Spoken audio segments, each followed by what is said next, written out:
Hey, Dave and Mackie. Hello and welcome to Dave and Mackie's Shiny Side Out on 𝐫𝐶ZR, coming to you from Australia for Revolution Radio on freedomslips.com, and the time is 4 p.m. That's 4 p.m. in the afternoon on Sunday, the 4th of July. Happy Independence Day and all that. Yes. Sure, everybody's going to be at a barbecue, well, not in the wee hours of the morning, but soon enough, I'm certain. It's home. We are, that is, the radio station, to fresh, unaltered, and non-corporate ideas and conversations in the chat room, and a place to get your merch if that's who you are. And please do jump into the chat room. It's 37 online. Welcome everybody in the chat room.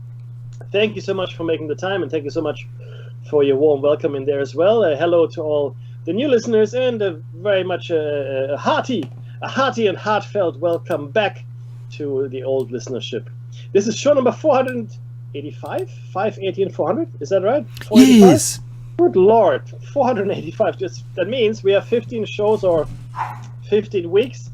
Well, if you put it in weeks, then it's all 3 months, 3.5 months to show number 500, half a millennium. That's a lot of shows, but I promise you, we will bring you the show action-packed with information and chock full of tidbits that you definitely need to know if you want to escape this particular cycle.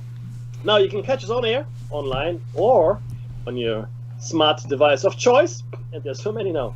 So grab an app to listen anywhere, or listen at home on a Grace tabletop digital radio. If you missed Solaris' show, well, you know, it happens to me a lot, so I hope you didn't. But if you did, she had Steve Colburn, and they were talking about alien implants, moon, and UFOs. And I know that's one of Dave's favorite subjects. In fact, Dave will have a lot to say about in the next show cycle we're going to do before we look at education, where we're going to look at the extraterrestrial, moon, UFOs, from a very strictly rational, scientific point of view. And I'm gonna bring you a few of my thoughts. Dave's gonna bring you a few of his thoughts, and we hope we're gonna enjoy that show cycle once we finish with the current fiat currency, fractal reserve lending, and parasites. Anywho, if you did miss it, all you have to do for a measly $5 a month is to sign up to the subscription service, if you will, at Freedom Slips. The archives are there. You can check out her shows, Solaris's that is, or you can check out our shows, or anyone else's shows for that matter. And they're allowed. I mean, I think the programming is chock-a-block. I think there's hardly an hour where there's nothing on air here. So, look at the guide, look at the program, check out who is there, check out the archives. Become a member, a subscriber. It's awesome. And Solaris is awesome. She's very active in this field. Published author. She's done documentaries, videos. That is as well. Not just books. She speaks a lot. She she even reads. Not fortune telling, but she does the actual readings. And she knows anything you possibly could ever want to know about psychotronic issues, incidences, challenges.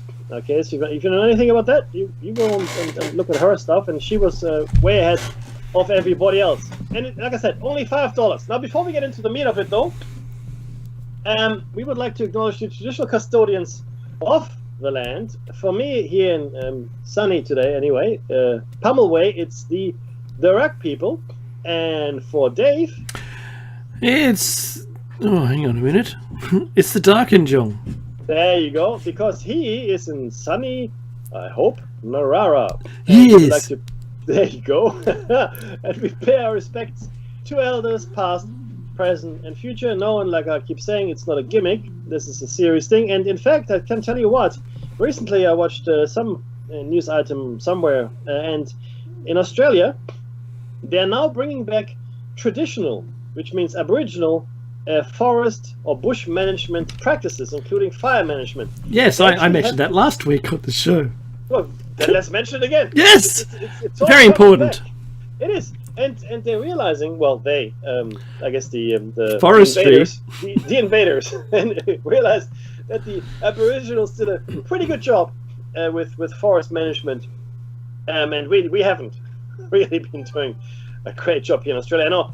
I mean, okay, so since we're on the topic, Dave, I don't know if you've seen this, but Canada and well, the entire Pacific northwest in the States. So Canada is on fire. Washington State, California as That's well, right.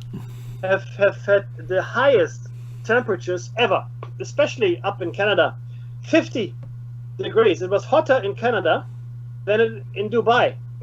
Hotter in Canada than in Dubai. Hundreds, and I mean hundreds of people died. Yeah.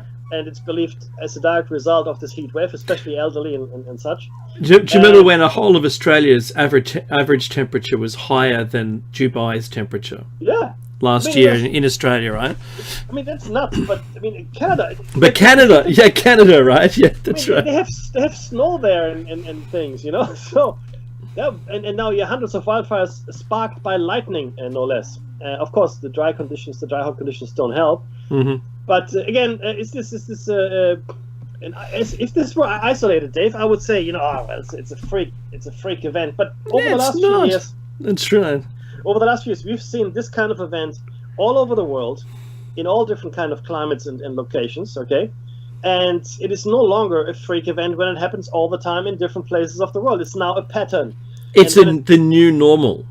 Yeah, it is the new normal, right? And by the way, all the modeling that they did over the last few years has now been surpassed. Even their worst modeling isn't touching what's happening in the real world. That's right. And they're now talking about 2.5 degrees. Even I heard one person talk about 3 degrees average rise of temperatures.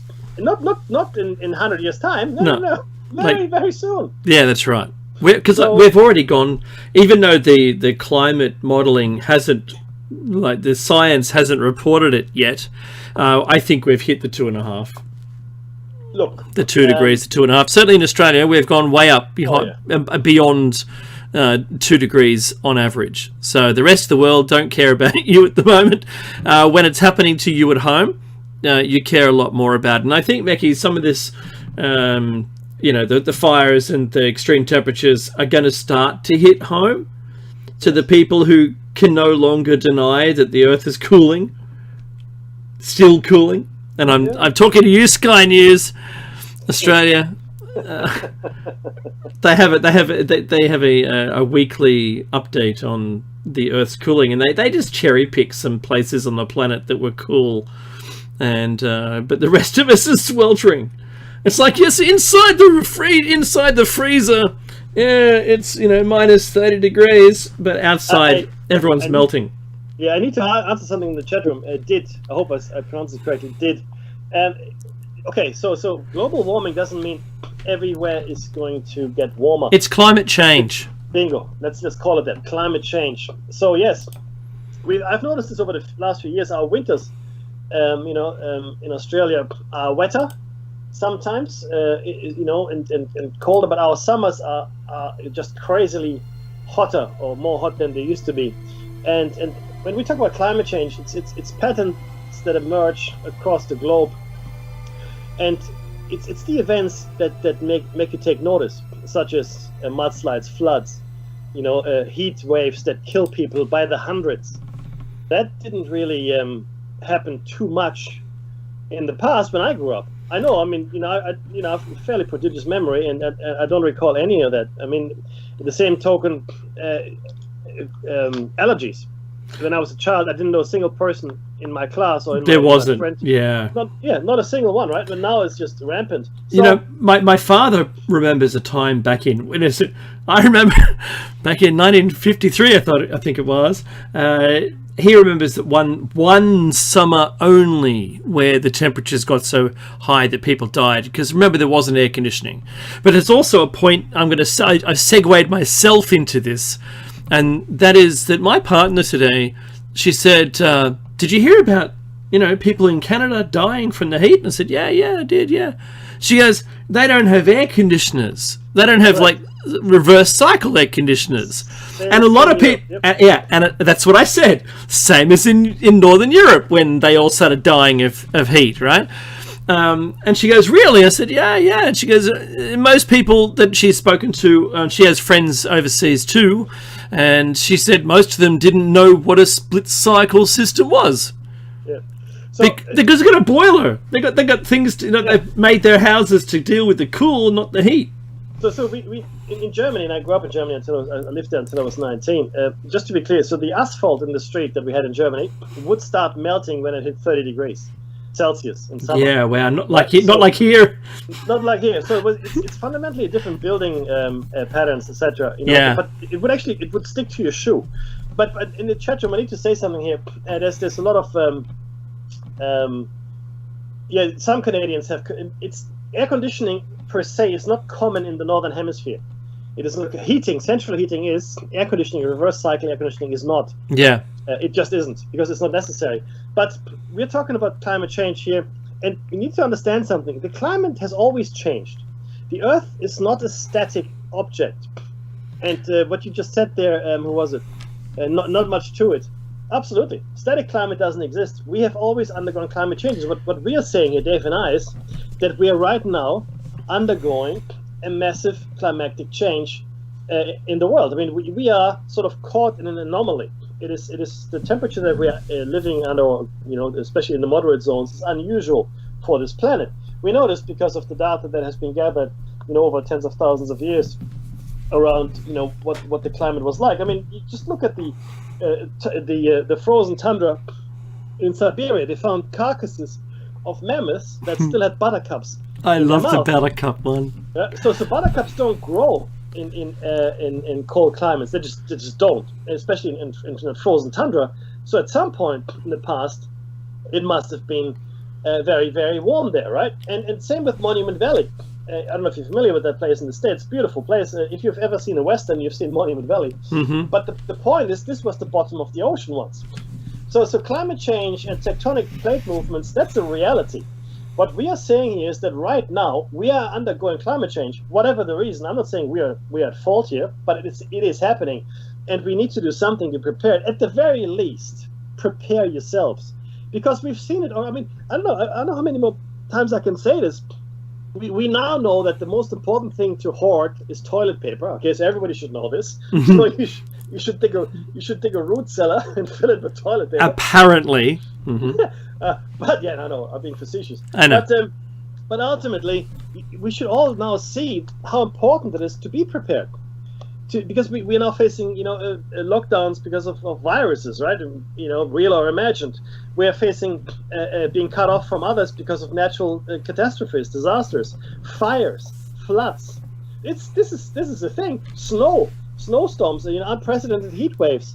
Oh, all of these things are real. Even more across Europe, and including Japan, the continental Europe. They have had, this week has had the most severe storms that have been hit in not living memory, but recorded memories. So written history. There have been tornadoes in China. Italy had mad floods. China's had some of the craziest levels, 28 meters, I think, the rivers rose. Also in Japan, I was watching video today of a mudslide that just wiped out a bunch of houses, and so they've caught it on film, which is great, right? That we could see it, and it's not just anecdotal. I think that's the most point that I'm making. We've seen building collapses. This is a crazy time, and the climate, like I mentioned last week and all the other times, and Mackie's right that the climate is always changing. I think not much to it in the chat room said static climate is a dead planet, and not quite so. But even if this planet didn't have a moon, life would have struggled to live everywhere. But you would choose the place to live that would never change if we didn't have a tilt and we didn't have a moon. It would just be layers of temperature away from the middle. But because we have a varying climate because of those two factors, the moon and the Earth's tilt, and the Earth is still thawing from the previous impact that caused the Ice Age. Yes? So the glaciers are still retreating. The stored fresh water in those glaciers is returning back to the life cycle of water. You know, when you have a drink of water, remember that water isn't new. It's billions of years old. It's gone through the system quite a number of times through dinosaurs and other creatures, and you're not just drinking it for the first time ever. It's this that we don't live in a postcard. It's not the perfect 1970s picturesque, beachside, town, pictured in a photograph from the 70s. We're not living in that time. We are living in a changing world, and the sea level will rise whether we do anything or nothing. Even if we stopped using all our vehicles right now and just turned off all the factories, and you know what? Well, let's go back to the Stone Age, right? Let's turn off all our tech and not have any electricity or anything like that, and abandon everything. We would still see everything thaw back to at least between 2 and 5 meter sea level rise. Just so it's happening. And it was always going to happen. But what wasn't going to happen is the temperature getting hotter.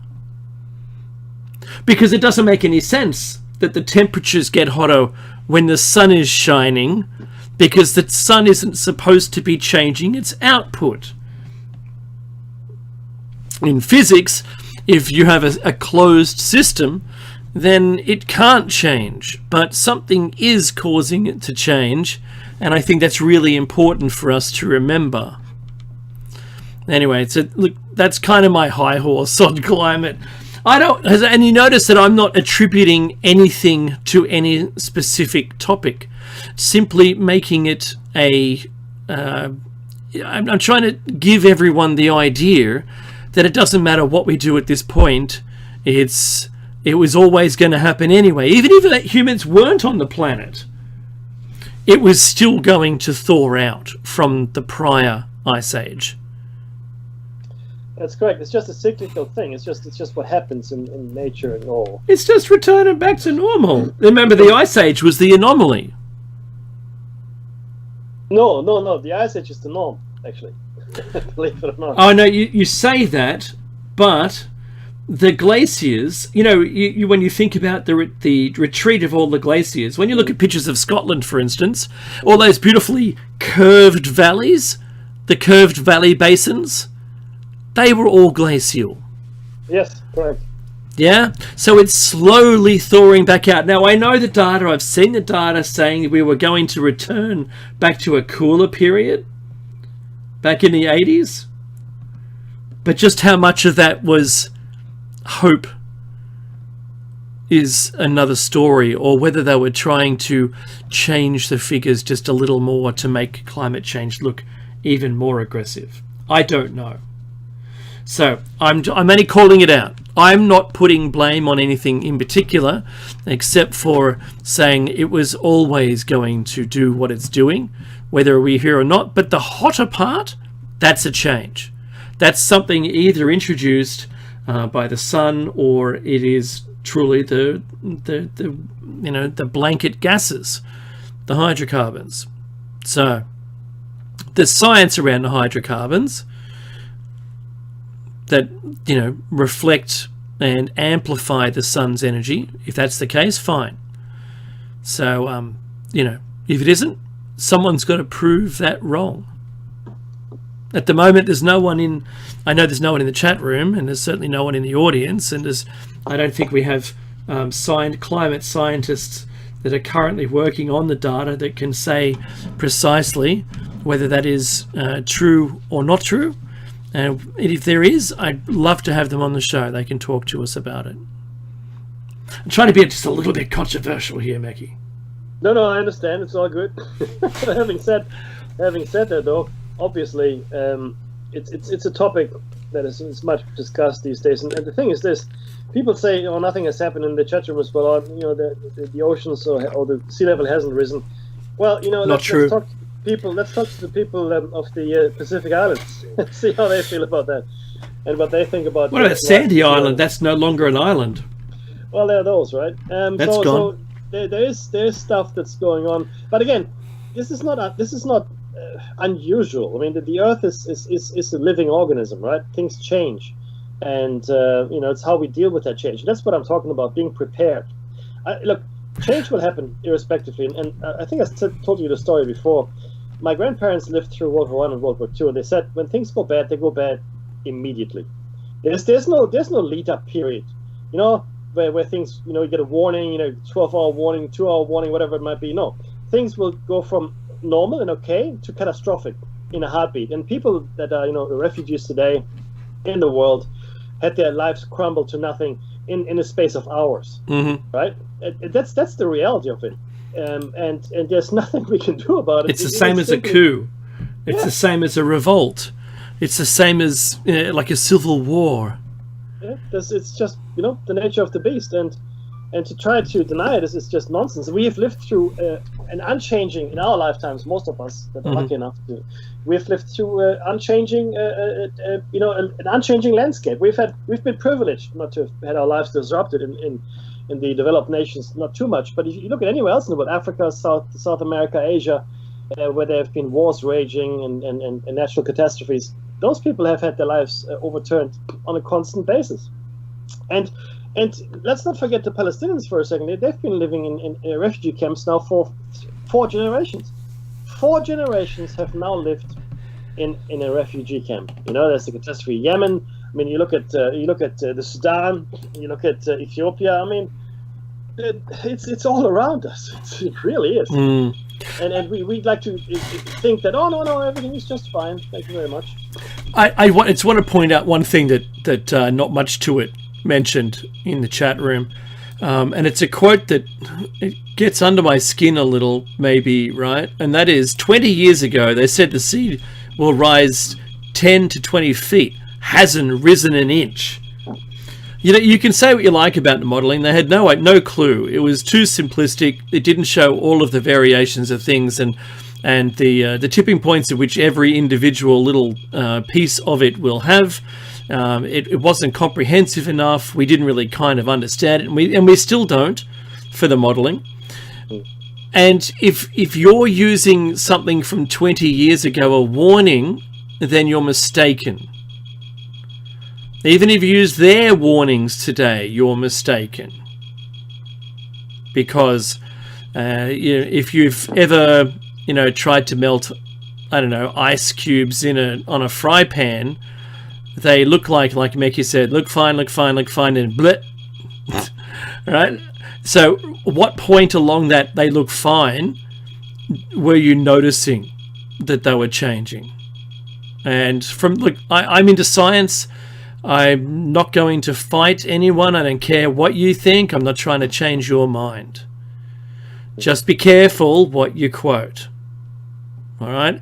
When you talk to geologists, you find a different picture that isn't the climate picture.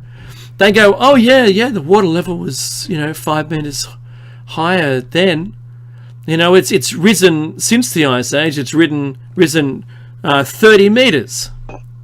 Or 100 meters, right? 300 feet, 100 meters. It's already risen 100 meters since when the Ice Age sucked all the water out of the system and stored it on land. Look, there was a documentary I watched the other day, and it was looking at the spread of historical artifacts into Siberia from Great Britain. So they found, this is like 15,000 years ago we're talking, right? And but they found these artifacts that they had found, and this was these are antler masks. These are deer heads that had been manufactured into masks quite painstakingly and with a purpose. But they found the same in Siberia, right, which was quite a way away from England, and they realized, how would that happen? And what they did realize is once they started radar sounding the bottom of the ocean or the bottom of the North Sea, it was dry at one stage. That's so there was right. a land bridge between England, what is today England, and Eastern or Northern Europe rather. In fact, it was the glacier that cut them apart. Yeah. So people actually moved. So they moved from England, or the larger, which weren't really islands. That England was part of the European continental shelf. That's right. Mm-hmm. So people just moved along, and it was a lot easier to get around than it is today, I guess. If you're on foot and don't have any ships. So the face of the Earth looks very different today than it did a long time ago. We're talking like a long time ago, now millions of years. In fact, the Mediterranean was dry. There was no. The Straits of Gibraltar were closed, right? So something must have happened to open them, obviously. But the Mediterranean was a dry basin. There was no water. The shape of wherever you live will change at the next 5-meter rise. Yeah, that's easiest way to put it. Look at the map now. Everything that I know that I've seen that's all around about 2 meters of sea level, above sea level, is all completely flat. Absolute evidence that it was once underwater. As is everything that's around about the 80 metres below sea level is all flat around the edge of Australia. And there's even river basins, like river etchings into it, where it once was a river, where the sea level was much lower. Just saying, it's the geological history shows the story, and the weathermen or the science people talking about climate, they're trying to warn us, and if we don't listen, good luck to you, right? So I think we need to. I mean, as interesting a conversation as this. I know, right? We're going. Don't go in circles. We've got stuff to talk about. I think we need to have a show cycle on this. Yeah. I'll put the data together, and then we can intelligently debate it with the chat room as well. There will be a show coming up after probably 500, where we're going to look at the truth or falsehood of climate science, climate change, etc., etc.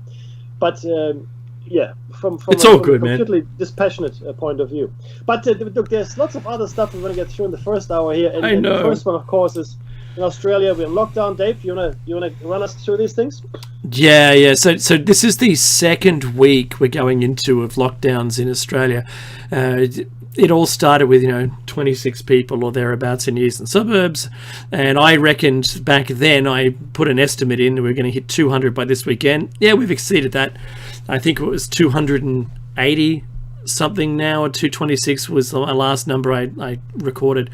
But we made it to the 200 that I estimated. Now I'm not taking, I'm not trying to be Nostradamus, just saying I thought it was going to get worse before it got better, and it certainly is worse, and we're probably going to see, if we have 0 cases for the rest of the week, we'll come out of lockdown, but otherwise it'll just keep rolling. It's the way it's going to go. And the casual contact means just walking through the exhalation of somebody else who is infected and you get the virus. That's it. So that's quite a simple point to make, is that it won't go away. I actually posted, I'll put this on first. So I posted today this comment into Facebook, into someone's, had a meme about, vaccinations, and it was rather kind of a positive one. But I just said, this is in my local community, I said, each new host the virus infects creates new opportunities for mutations. Vaccinated people will still get the virus and spread it to other people, both vaccinated and non-vaccinated. The risk is that when we open our borders, even if we are all 100% vaccinated, and a new strain has a different spike protein that's significant enough to evade our protections, like the Delta Plus strain, which is now in Australia, not just the Delta strain. And when whatever this new thing is that it emerges, in the future, or maybe even worse strains, that because we stopped quarantines and lockdowns, we'll fall back into the same predicament as we're in right now, when this happened back in late 2019. So we will eventually emerge into a new world after SARS-CoV-2, but we will not be travelling about the globe free and easy, but rather will be required to stay at dedicated BSL-4 quarantine arrival stations for each country. And then when I posted that, I was told to have a lie down. by one of the people. Look, too much for me, says one person. Another person said, wow, I didn't want to read this on a Sunday morning. Don't care, right? As long as I don't get banned by Facebook as being an extremist. Have you seen those new rules? Have you seen them? Yeah, I have actually. Yeah, so if you're part of a post, that if you've posted something and someone in the post says, oh, it's a bit harsh, they can declare you an extremist, and therefore everyone else gets warned, and they can, this is funny, Mickey, they can actually seek therapy from it, from that exposure to critical thinking. Isn't it? What? I know. They can re-education, Mickey. Just let the hooks do their work. But grief is a mental disorder too. So actually, we're gonna have a show on the evolution and how it all happened when it comes to psychiatric disorders. It was just one dude who wanted to put order into the psychiatric disorders and or mental disorders, and he put together scales and books, etc. Well, I'll give you guys the history. It's quite entertaining and insightful if it wasn't so horrifying, because it applies to it's applied to all of us. But having said all of that, you need to make one thing very, very clear here, right? Extremist content is any idea that gets you outside the box. That's right. Okay, so and then we have just seen the death of Mr. Rumsfeld. Yes. One of the, in my opinion, chief architects of 9/11. No, 9/12. Well, 9/12. Look, other things as well, but yeah, that was definitely a big one. That he had his hand in many other things, but ultimately, he will not be brought to justice. He was like Q from Star Trek. Yeah, I know, right? But he's dead, right? So he's escaped his just desserts, and that's that. And there's no other recourse here as far as he's concerned, anyway. But look, it's easy enough to label people and call them something. It's the same thing that happened in Germany. It's the same thing happened in Russia and China, where you label people. It happened in Cambodia, and once you've labeled them, you can cart them off somewhere, right? So you don't have to worry about it anymore. But again, not to get stuck in here, because there's really interesting stuff that they've got together for us. Oh no, we got tagged a long time ago, I'm sure. It did. But what you gonna do? I remember being asked if I was interested in flying overseas. No. That was the right answer. That's right. Oh, okay. We'll have to, 3H. You're not going to go on MH370? No, not this time. So, look, I've been watching a whole bunch of stuff, and one of those was all around the virus while I'm still on it. So Fauci heads the HIAD, and was supposed to have the gain of function research go through the P3 board. Of course, no gain of function research has actually passed the board at all.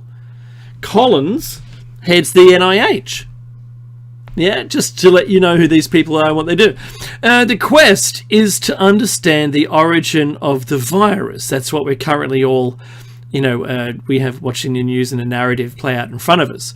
The lab leak is the currently held belief. And so shiny side out, that's Dave and Mecky, and I'm go alone on this, unless you concur, Mecky, have determined that Fauci will be the fall guy, but he's gone to ground. And I'm going to call that on my own. Mecky's very, very quiet. No, I agree. We've spoken about this, and we're estimating in our belief that he will be the fall guy for it. And once Mickey, that's science. They just name something, right? And then they move on. That's it. It'll be all right. The whole world's going to be fine after we discover this.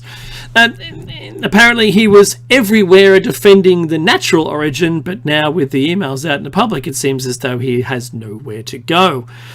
Look, I question. This is my question: is the fight bigger than simply fighting China or science? That's a good question, right? I wonder. Yeah, look. You know, I don't want an answer, right? Is it funding? Is it jobs? Is it Democrats versus Republicans? This is the fight, right? What is the fight here? What are we actually trying to achieve in all this discovery? Look, imagine if the world was provided the research from the lab work on gain of function and was considered for what it was. If the world was able to band together and quarantine the virus, maybe even isolating it into China, 6 billion people would be living a normal life. That's how easy all this is in hindsight, right? To be clear, though, if everyone cooperated. Is everybody familiar with the term NPCs, non-player characters? If you're a gamer, then you should know. These are the characters you run into when you do a quest or whatever. They talk to you, they don't talk to you, whatever. But they're not driven by people. Oh, I see. When you walk up to them, they're either going to respond or say hello if you talk to them. Bingo. Yes. And a lot of the NPCs are red herrings. Like they don't actually advance the storyline, but they're just there to kill time. Now, all of these things that we're discussing here, right? All of these conflicts, the fights, where did the virus start, etc., etc. And that's why I urge you to listen to show number 500, are red herrings. They're NPCs ready to waste your time. That's what all of that is. Now, does it matter? Well, it matters if you focus on this life alone. Yes, of course it matters. It's hard not to. Of course it's hard not to. But the game is bigger than that, right? And I don't know if hopefully you're familiar with the hypothesis, but there's a lot more at stake than just what's happening right now. There's a lot more at stake, and it's really it's very clever to keep us distracted in such a way. I mean, climate change, COVID-19, this, that, the other. So there's 1,000 different things with which we distract ourselves rather than trying to figure out what it's all about and how the hell do we get out of here, right? Mm-hmm. But sorry, it is a large distraction for everybody. And the more distraction, the better, right? Oh, absolutely. Not for us. Not for those trying to escape, right? To end the game, to find the solutions. But the red herrings are killing us. Like, it's all time wasters. Massively so. It's like what we're actually doing, Mackie. I think Minecraft is a tremendous analogy here, because the game was actually, you had to mine enough stuff to be able to then go into the Nether and defeat the dragon, the Ender Dragon, and then it was game over. Oh, really? I had no idea. And that's what the actual game is. But what did people do? I mean, they set up villages and towns, and they started using stuff in a way that it could never ever have been designed for, and created things and just dwelled in the now. Oh, you know what? That's why it became so amazing. Great analogy. It is a great analogy, because so the aim of the game was I had no idea. I didn't even know I thought it was just a world building thing, right? No, it's actually that's how it's. You can actually get through it in about a week or two if you just mine the right stuff. Wow! But no one does it because it's like, I that's the end. Maybe that's what happened here. The credits roll. Yeah. You just forgot. What do you mean? There's an outcome here? What? No, I'm living my life. Shut up. That's right. Yeah. I'm accruing billions, right? Yeah. Why would I want to leave this? But it's better when you're finished, right? Oh no, stuff that, right? Billions. You only have to say it once and I'm on board, right? Supercharger. That's all I care about. So. I wanted to say something else, Mackie, about the UFO disclosure, right?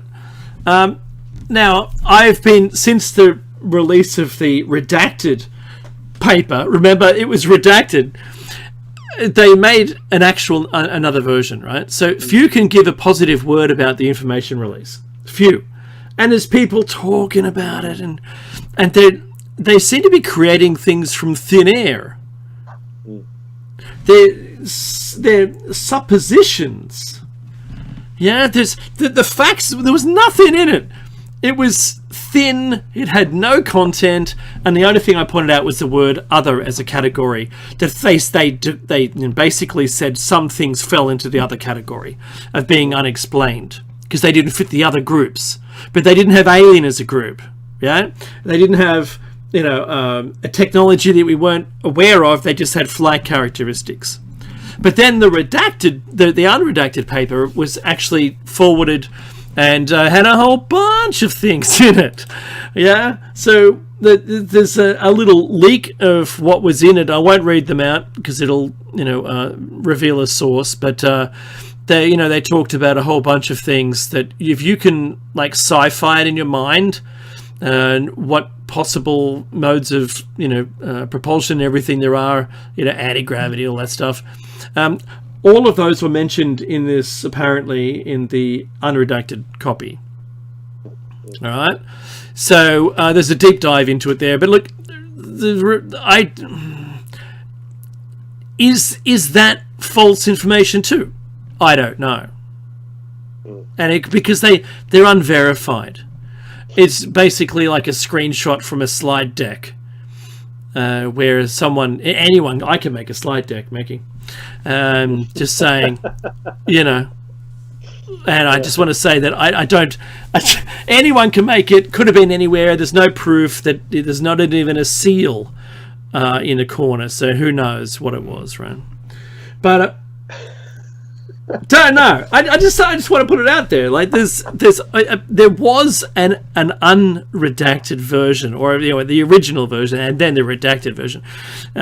We saw the redacted version. There was one that was tabled to Congress or whatever it was, for those with the right clearance levels, to say, "Oh, look, this is true," and what we gave them was nothing. Have you read it? And they all laugh for hours. Oh, that made me laugh, Mickey. Oh, how we laughed. What a good time was had by all. Yes, and there was much laughter and gnashing of teeth.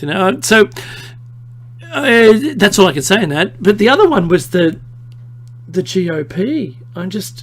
I'm kind of beside myself, Mickey, with all of the stuff going on this week. Everything in the news. I watched, to start this off, I saw a montage of Biden's speech, a single speech, and it was at least 20 minutes of him saying the wrong thing. He would go down the path of saying some numbers like 400,000. Oh, well, I'll give the exact number, and then he pauses for a second. Later. Right? Because in his ear, he's got someone talking to him that that's what it appears to be. All the way through the election and everything, and every time he's talking on, he squints when he's reading. It's so obvious. He squints when he's reading the teleprompter. And then when he's not reading the teleprompter, his eyes are wide open, but he has someone in his ear. And every time there is, you can see them interrupting him or trying to feed in the numbers, and you couldn't hear it. He got the number wrong. Yeah, it's hilarious. So that's what I started with, and then I saw an examination of Kamala Harris, or Kamala, I should say it right, Kamala Harris. Not Kamala? No, it's Kamala apparently. Oh, okay. But I saw this analyzing of her speeches where she starts to chuckle. You've seen those when she's asked a question that she either didn't like the question, or for whatever reason she has a little chuckle to herself and doesn't answer the question at all. All right, so she's making a lot of news right now, but she's not making the news in person. She's making the news as being reported having done something. And what's really funny is it's now a lot more. She's making the media a lot more than Biden is, as Biden's mental health seems to decline and enters a new phase where he's incapable of saying anything from the top of his head anymore. without either leaning into the microphone and whispering like a crazy person, or just completely bumbling it and getting the references wrong, the numbers wrong, and then rolling back over what he said to try and correct himself. Oh, it's really awful to watch.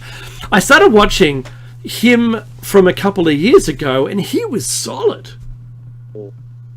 He could off the top of his head, just talk for 3 minutes. When the deterioration sets in, and he's getting on. He's not quite 80 yet, but he's certainly. Isn't he the oldest president that's ever been? Yeah. So and this is unfortunate. I mean, I'm not saying he's got Alzheimer's. I'm not saying he's got Parkinson's. But, no, we're not professional physicians. Of course, but clearly, he's getting older, and it's just what happens. And I'm not surprised at all. I mean, I would do the same thing. If I was a handler, I would put an earpiece into his ear. Oh yes, for sure. And but they're prepping Kamala. They're prepping Kamala for leadership. I don't think. Yes, they are. No. Because she is even more evasive than Scotty for marketing, which I find astounding. Evasive is one word. I would say hated by everybody. Well, I don't. If you had if you had a focus group deciding which president, like which leader to take, and they all sort of cringed when they saw her, right? And they went, "Well, I prefer Dopey Joe than whoever. Who's that? Who is that person? The one who kept the laugh? Is she the Joker? Right? She laughs all the time." I don't know. So remember, she was interviewed about going to the border, and then it turned out she'd never been. Right after she said she'd been. She said we have been. To the border. Yeah, she never said I have been. To the border. That's right. We. Yeah, that's right. You. Yeah, you said you'd been, right? So Kamala visited the border. Trump visited the border, but stayed in Texas and was praised in many hours of media events that I've watched in the last week. Also, that the locals themselves held. Mackie in Texas. Crazy, right? And so primarily about border controls, like the wall and vaccines, etc., and keeping out the immigrants, and how the immigrants were, what numbers they were at, and actually Trump held himself together. He was quite good, and I think we've seen the beginning of the next election race already. Oh no, absolutely. The campaigning has started, but you have to understand. Well, not you. And they called him Mr. President. Understand that the issues that allowed Trump to win the first election that he was in haven't gone away. And in fact, if anything, they've gotten worse. There's no reconciliation. There's no reaching out. The nation the American nation, that is as divided, if not more so, than ever before. And the next election, I fear, will be we will see violence in the maybe in the lead up, maybe during, maybe in the aftermath. But I do believe that we will see violence, because the Biden Harris term that we are seeing now, I wonder how much they can do, and if they can't make significant changes, if they can't make significant inroads into the issues that America is facing, then it's all over. The richer people have gotten richer. There's a song about that. And yeah, I know. And the poor get the picture.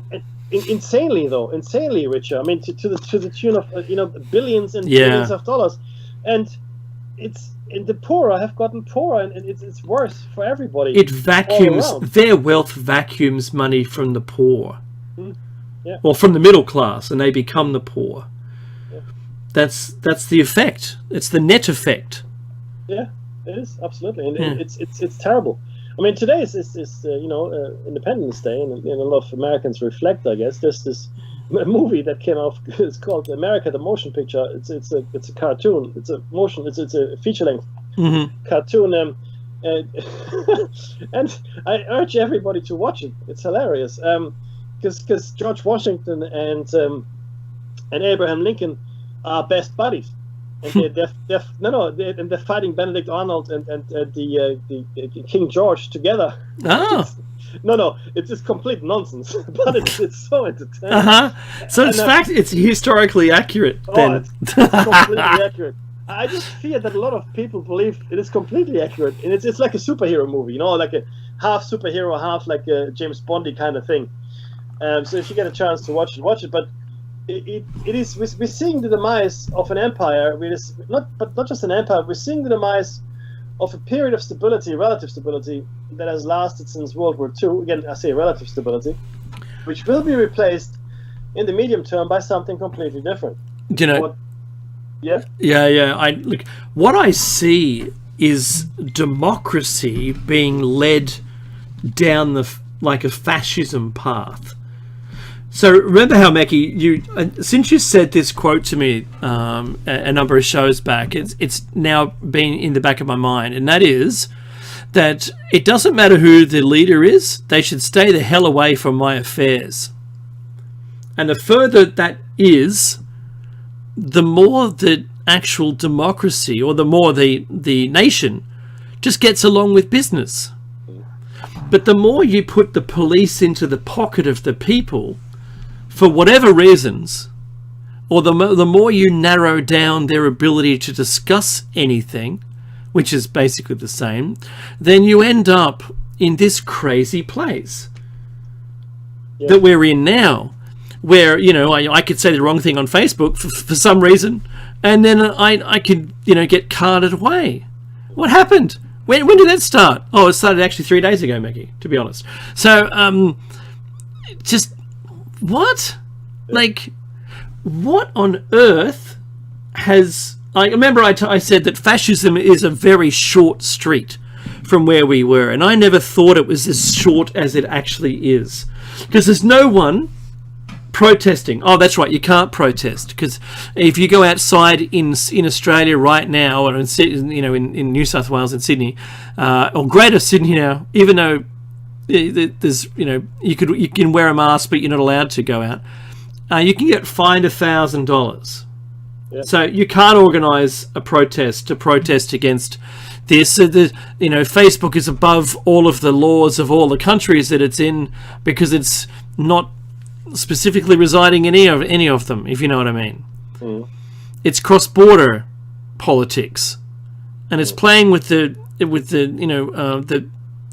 people in such a way that I never thought we'd be played. If we were going to get played, I thought it was going to come from above, not from a social media platform. And now they've got dob in your friends. Yeah. Oh yeah. Dob your friends in. But that's what the Nazis did. That's right. The communists did. Yep. Every extremist dictator in the last 200 years, starting with Napoleon. If you want to further.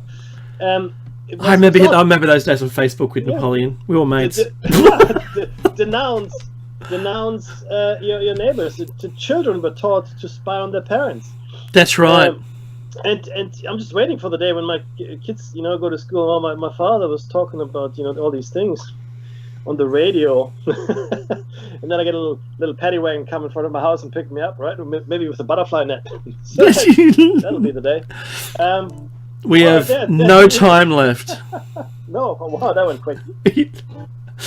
Hey, look, this is David Mackey's Shiny Side Out. This is the end of the first hour. We'll see you shortly. After a very small break, we're going to cut the live stream to YouTube, and we're going to create a brand new one. Take the time to donate in the break, by the way, and we'll see you shortly.